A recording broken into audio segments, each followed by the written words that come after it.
Hello friends, कैसे हो आप। मेरा नाम है सैफ अली और मज़ेदार केमिस्ट्री की क्लास में आपका वेलकम है। तो फ्रेंड्स, अब मैं स्टार्ट कराने जा रहा हूँ कार्बन एंड इट्स कंपाउंड, जो कि क्लास 10th का चैप्टर 4 है साइंस का। और फ्रेंड्स, मैं आपको बता दूं कि मैं कार्बन एंड कंपाउंड्स वाला जो चैप्टर है ना, ये इतने प्यार से कराऊंगा, इतने अच्छे तरीके से कराऊंगा कि आपको हाँ, इसमें इतनी इतनी सारी चीज़ें होती है यार, इस टीचर ने तो मुझे ये बताया ही नहीं, अभी तक ये चीज़ें तो मेरे को समझ में नहीं थी। ये वीडियो देखकर मुझे सब कुछ समझ में आ गया है और अच्छे से समझ में आ गया है। तो इसीलिए ना आपको इस वीडियो को पूरा देखना है और अच्छे से देखना है, और जो जो चीज़ें मैं कराते जाऊंगा आप ना अपनी नोटबुक में नोट डाउन करते रहना। देखो फ्रेंड्स, अगर आप 10th क्लास के बाद 11th क्लास में मेडिकल या नॉन मेडिकल स्ट्रीम लेने की सोच रहे हो, तो जब आप 11th या 12th क्लास में केमिस्ट्री पढ़ोगे ना, तब आपके लिए ये वाला जो चैप्टर है ना बहुत काम आएगा। तब आप कहोगे कि यार अच्छा हुआ उस टाइम पर मैंने ये चीज़ें पढ़ ली, तो ये मेरे ऊपर से नहीं जा रही है, मुझे सारी चीज़ें समझ में आ रही है। तो इसीलिए ना मैं जो जो आपको कराऊंगा आप अच्छे से करना। मैं ना इस चैप्टर से एक एक चीज़ कवर करूंगा ताकि आपके ना एग्ज़ाम में अच्छे नहीं बहुत अच्छे मार्क्स आए। तो बस कुछ मत करो, वीडियो को आराम से अपने आसपास की नेगेटिविटी को हटाकर, जो भी आपको डिस्टर्ब करा उसको भगाकर बस इस वीडियो को देखो, बड़े अच्छे से देखो, बड़े प्यार से देखो। और मैं इसी लेक्चर में सब कुछ नहीं कराऊंगा, मैं ना इस वीडियो के 3-4 लेक्चर बनाऊंगा ताकि आपको जो भी टॉपिक समझना हो, जहाँ से भी समझना हो, आप कभी भी किसी भी टाइम उस वीडियो को खोलकर समझ सकते हो। तो बस वीडियो को पूरा देखिए, अच्छे से देखिए। चलिए स्टार्ट करते हैं। Friends, carbon and its compound का ये है लेक्चर नंबर 2। ठीक है, तो लेक्चर नंबर 1 जो ऑलरेडी मैं करा चुका हूं, जो है कार्बन के इंट्रोडक्शन के बारे में और कार्बन की प्रॉपर्टीज के बारे में। अगर आपने देख लिया है तो अच्छी बात है, नहीं तो आई बटन में और वीडियो के डिस्क्रिप्शन में आपको लेक्चर 1 का लिंक मिल जाएगा, जहां से जाकर आप वीडियो 1 को देख सकते हो। तो चलिए अब अपनी बात को आगे बढ़ाते हैं। कार्बन एंड इट्स कंपाउंड पढ़ रहे हैं, तो इंट्रोडक्शन ऑलरेडी हम कर चुके हैं कार्बन एंड इट्स कंपाउंड का। तो आज की क्लास में जो हम करेंगे, हम मेनली करेंगे कार्बन के एलोट्रोप्स। ठीक है ना। तो एलोट्रोप से सबसे पहले बात करते हैं occurrence of carbon. Occurrence of carbon कि कार्बन आपको मिलेगा कैसे। तो देखो, जो कार्बन है ना, जनरली या तो आपको फ्री स्टेट में मिलेगा, ठीक है, या आपको कंबाइंड स्टेट में मिलेगा। अब देखो, फ्री स्टेट में किस तरीके से मिलेगा। फ्री स्टेट में या तो वो डायमंड के फॉर्म में, या तो वो ग्रेफाइट के फॉर्म में, या वो देखो मेनली जो है डायमंड और ग्रेफाइट के फॉर्म में ही मिलता है। और हम इनको लगभग लगा लो आज से 100 सालों से हम जानते हैं कि डायमंड और ग्रेफाइट के फॉर्म में कार्बन मिलता है। पर रिसेंटली, जो कि पुरानी नहीं है, नई नहीं है, जो नई रिसर्च की गई है, पता चला है एक और है कार्बन की फॉर्म जिसका नाम है बकमिंस्टर फुलरीन। ठीक है, बकमिंस्टर फुलरीन। तो ये तीनों जो हैं, डायमंड, ग्रेफाइट और बकमिंस्टर फुलरीन, अगर इसके साथ ये मिल रहा है तो नीचे लिख देता हूं इसको।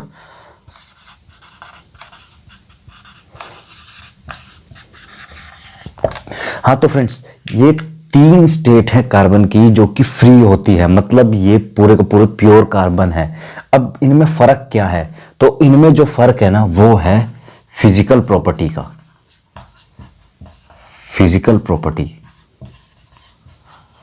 अब आपको होगा इसका क्या मतलब, फिजिकल प्रॉपर्टी का क्या मतलब देखो, इनके देखने के ऊपर, जैसे कि जो डायमंड है आपको भी पता किस तरीके से दिखता है। ग्रेफाइट आपने देखा होगा, आपने देखा ना, ग्रेफाइट आपकी पेंसिल में होता है। तो डायमंड और ग्रेफाइट को अपने सामने रखो, एक एकदम काला है तो एकदम गोरा है, ठीक है ना। तो ये इनकी फिजिकल अपीयरेंस अलग अलग है। बकमिंस्टर फुलरिंग एक तरह से, भाई ये क्या कह सकते हो आप, वैसे मैंने देखा तो मैंने भी नहीं है इसको, ये क्या कहते हैं, इसका जो स्ट्रक्चर होता है फुटबॉल की तरह स्ट्रक्चर, हम अभी आगे डिस्कस करेंगे। अभी पहले कंबाइंड स्टेट के बारे में बात कर लेते हैं। तो देखो, कंबाइंड स्टेट तो जनरली जो है ना, कार्बन जो है फ्री स्टेट में बहुत कम पाया जाता है, बहुत कम मतलब ये सिर्फ अर्थ क्रस्ट में ही पाया जाता है। ज्यादातर जो कार्बन है ना कंबाइंड स्टेट में ही पाया जाता है, जैसे कार्बन डाइऑक्साइड, जैसे कार्बन डाइऑक्साइड, ये कार्बन डाइऑक्साइड आपके एयर में पाया जाता है, कार्बोनेट के फॉर्म में पाया जाता है। कार्बन जो है कार्बोनेट के फॉर्म में पाया जाता है, जैसे कि marble, limestone.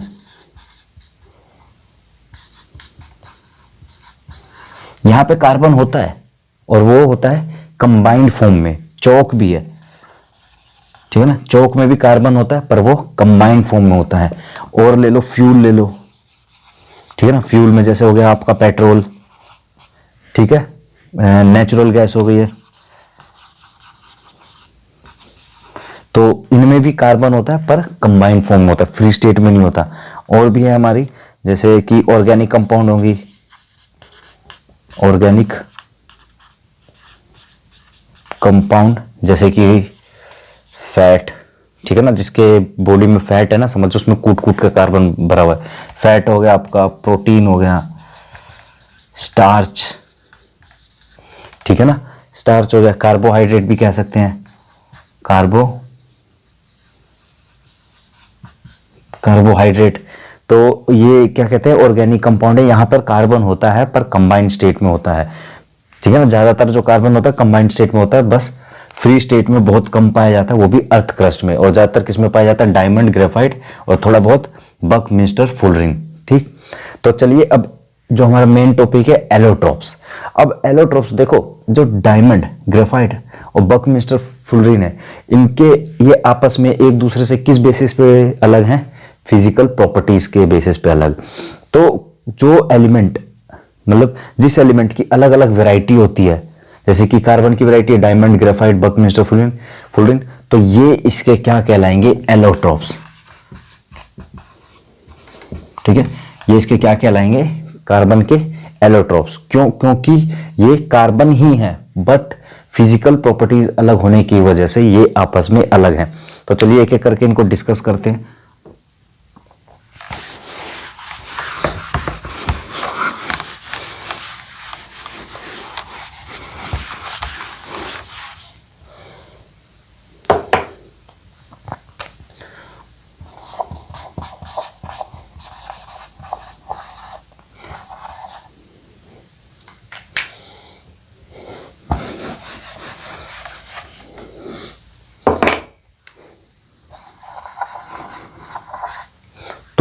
Allotropes of carbon, तो देखो कौन कौन से एलोट्रॉप्स ऑफ कार्बन है, यहां पे लिख लेता हूं। पहला डायमंड, ठीक, फिर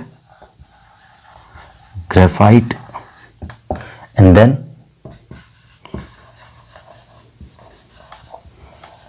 बकमिंस्टर फुलरिन। ठीक है ना, मे भी मैं गलत बोल रहा हूं पर यही बोला जाता है, बकमिंस्टर फुलरिन।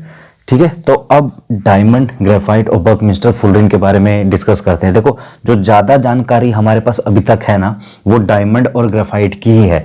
बकमिंस्टर फुलरिन के बारे में अभी भी रिसर्च चल रही है, तो ज्यादा जो क्वेश्चन पूछे जाएंगे ना, वो डायमंड और ग्रेफाइट पे पूछे जाएंगे। और कौन से क्वेश्चन पूछे जाएंगे भी, ये भी मैं बताऊंगा।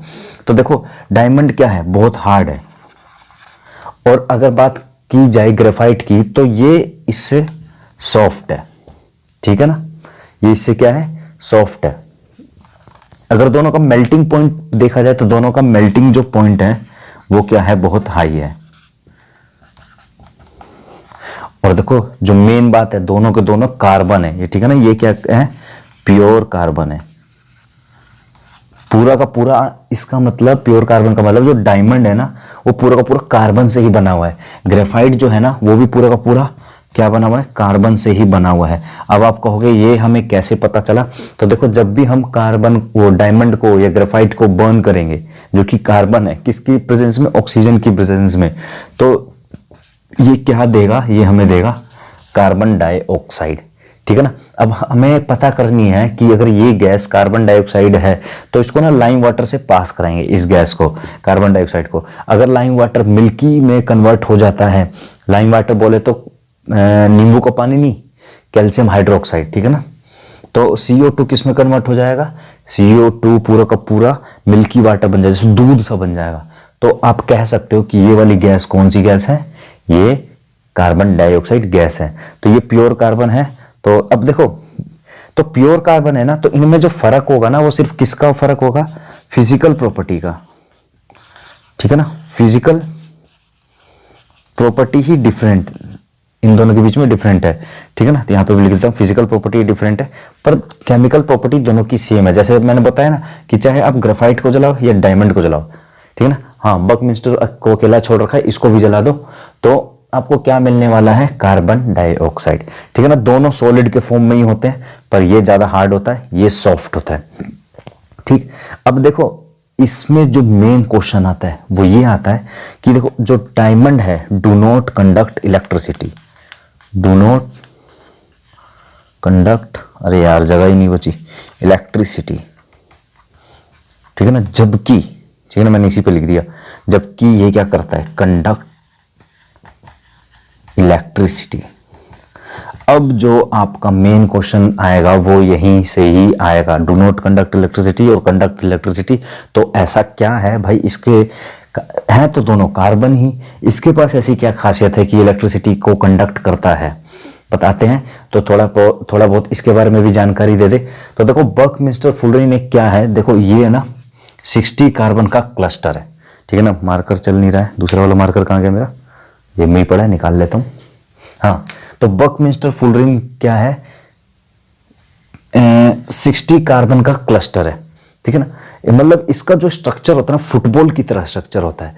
और जो ये 60 कार्बन है ना, किस किस में अरेंज है, ये अरेंज हैं आपके हेक्सागन में, हेक्सागन रिंग बनी हुई है और पेंटागन रिंग बनी हुई है, ठीक है ना। स्ट्रक्चर आपको स्क्रीन पे दिख ही रहा होगा, ठीक है ना। हेक्सागन बनी है जिसमें हेक्सागन के 20 रिंग होते हैं और पेंटागन के 12 रिंग होते हैं, बकमिंस्टर फुलरिन का। अच्छा, मैंने डायमंड और ग्रेफाइट के स्ट्रक्चर के बारे में नहीं बताया, तो अभी बता देता हूं कि जो डायमंड और ग्रेफाइट का स्ट्रक्चर देख लो स्क्रीन पे, देखो वैसे तो कॉम्प्लिकेटेड है बहुत, ना ही कोई आपको स्ट्रक्चर के बारे में कोई पूछ रहा है। तो जो मेन पूछ रहा है इसके बारे में पूछेगा कि डायमंड इलेक्ट्रिसिटी कंडक्ट नहीं कर सकती जबकि ग्रेफाइट इलेक्ट्रिसिटी कंडक्ट कर सकता है। तो मेनली मैं आपको बता दूं, देखो डायमंड जो है, डायमंड का किससे बना हुआ है, प्योर कार्बन से, ग्रेफाइट भी कार्बन से बना हुआ है।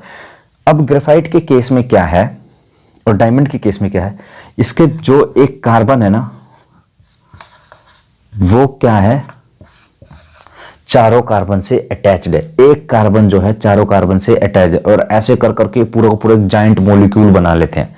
पर आप इसके केस में कह सकते हो, जैसे कि आपको स्ट्रक्चर भी दिख रहा होगा ग्रेफाइट का, इसमें ना जो ये बनाती है हेक्सागन रिंग, ठीक है। तो ये वाला जो कार्बन है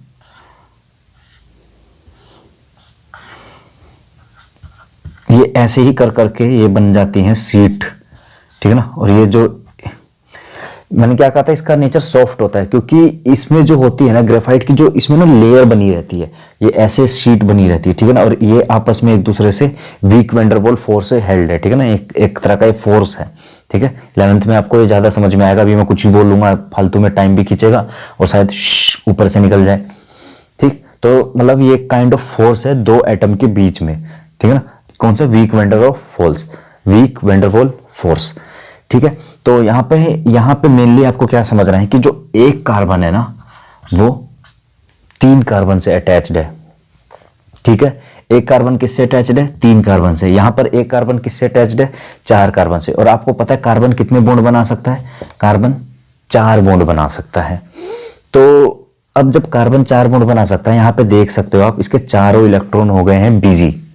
पर आपको पता है इसके अगर 3 बॉन्ड बना रहा है तो यानी इसके पास अभी भी एक इलेक्ट्रॉन अवेलेबल है, ठीक। अब ये जो इलेक्ट्रॉन अवेलेबल है भाई, ये है शैतान इलेक्ट्रॉन। किस तरीके से शैतान इलेक्ट्रॉन, ये एक बच्चों की तरह हरकत करता है, ये ना टिकता नहीं, ये मूव कर सकता है। अब किसी ने इसको तो पकड़ा तो है नहीं, ये तो खाली है, तो ये मूव तो करेगा ही, घूमेगा अपना मजे से।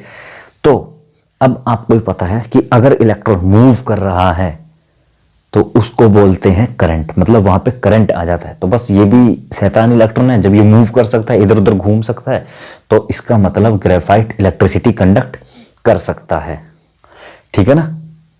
ग्रेफाइट क्यों कर सकता है? इलेक्ट्रिसिटी कंडक्ट कर सकता है। क्या बोलोगे? एक बार फिर बता देता हूं कि जो कार्बन के जो डायमंड का जो एक कार्बन है वो चारों तरफ से बॉन्डेड है, ठीक है ना, मतलब इसके जो चारों इलेक्ट्रॉन है वो बिजी हैं बॉन्ड बनाने में, ठीक। जबकि ग्रेफाइट का जो कार्बन है वो सिर्फ, जैसे उसमें 4 इलेक्ट्रॉन है, सिर्फ वो 3 ही बॉन्ड बना रहे हैं। कितने बॉन्ड बना रहे हैं? 3 ही बॉन्ड बना रहे हैं। ग्रेफाइट का एक कार्बन सिर्फ कैपेबल है 3 बॉन्ड बनाने के लिए और एक इलेक्ट्रॉन उसका फ्री है, जो कि शैतान इलेक्ट्रॉन है। वो किसी भी डायरेक्शन में घूम सकता है, कहीं भी मूव कर सकता है, और अगर वो मूव कर सकता है तो इलेक्ट्रिसिटी कंडक्ट कर सकती है। तो इसीलिए जो ग्रेफाइट होता है वो गुड कंडक्टर ऑफ इलेक्ट्रिसिटी होता है, और डायमंड जो होता है वो बैड कंडक्टर ऑफ इलेक्ट्रिसिटी होता है। और रही बात बकमिंस्टर फुलरिन, तो इसके बारे में कोई जिक्र ही नहीं किया गया कंडक्टर के बारे में, ठीक है ना। तो ये जो आप कह सकते हो, अगर बकमिंस्टर फुलरिन के बारे में, अगर इनका नेचर के बारे में कहें कि ये हार्ड है या सॉफ्ट है, तो ना ही ये हार्ड है ना ही ये ज़्यादा सॉफ्ट है, ठीक है ना। और ग्रेफाइट को बता दूं कि ग्रेफाइट को एज अ लुब्रिकेंट यूज़ किया जाता है, जबकि डायमंड को एज अ, आपको पता, ऑर्नामेंट्स औरतें बड़ा पसंद करती हैं, ठीक है ना, इसके गहने पहनना, और पता ही है भाई अंगूठियां भी बनती है इसकी, ठीक है। तो फ्रेंड्स, जो ये मेन बातें थी डायमंड, ग्रेफाइट और बकमिंस्टर फुलरिन के बारे में, ठीक है ना। तो अब हमने जो है ना एक तरह से कार्बन का ना एक इंट्रोडक्शन पार्ट कवर कर लिया। अब जो आएगी, अब थोड़ी एडवांस लेवल की चीज आएगी जो कि आपको ना अच्छे समझना, और वो आपके बहुत काम की हो गई। और ज्यादातर ना क्वेश्चन उसी पे पूछा जाता है। मैंने अभी 2 लेक्चर में बता दिया है कि आपसे क्वेश्चन कहाँ कहाँ पर क्या क्या पूछा जाएगा। मेन क्वेश्चन डायमंड और ग्रेफाइट के ऊपर बता दिया कि इलेक्ट्रिसिटी के ऊपर पूछा जाएगा। लेक्चर फर्स्ट में भी आपको बताया था मैंने कि कहाँ पर पूछा जाएगा, ठीक है ना, कहाँ पर किस तरह के क्वेश्चन पूछे जाएंगे। अब जो मेन जो चैप्टर आपको समझना है, अब वो आने वाले लेक्चर में आएंगे। तो बस मैं इस वीडियो को यहीं पे खत्म कर रहा हूँ। तो वीडियो अगर आपको पसंद आई है तो वीडियो को लाइक करिए, ज़्यादा से ज़्यादा इसको शेयर करिए, और अगर अभी तक आपने मेरे चैनल को सब्सक्राइब नहीं किया है तो फ्रेंड्स प्लीज़ चैनल को सब्सक्राइब कर दें। मिलते हैं नेक्स्ट वीडियो में किसी नेक्स्ट टॉपिक के साथ, तब तक के लिए goodbye, see you again.